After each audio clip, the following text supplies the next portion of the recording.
महाराष्ट्रात प्रशासकीय विभाग किती? 6. कोणकोणते? कोकण, पुणे, नाशिक, अमरावती, मराठवाडा, नागपूर. कोकण विभागामध्ये किती जिल्हे आहेत? 7. कोणकोणते? मुंबई शहर, मुंबई उपनगर, ठाणे, पालघर, रायगड, रत्नागिरी, सिंधुदुर्ग. पुणे विभागामध्ये किती जिल्हे आहेत?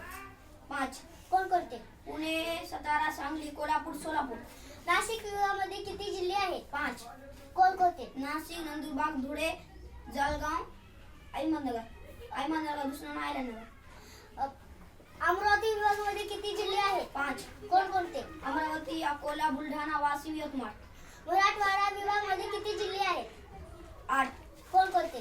छत्रपती संभाजीनगर, दुसरं नाव औरंगाबाद, जालना, परभणी, लातूर, हिंगोली, बीड, नांदेड, धाराशिव, उस्मानाबाद. नागपूर विभागामध्ये किती जिल्हे आहेत? 6. कोणकोणते? नागपूर, वर्धा, भंडारा, गोंदिया, गडचिरोली, चंद्रपूर. महाराष्ट्रात किती जिल्हे आहेत? 36.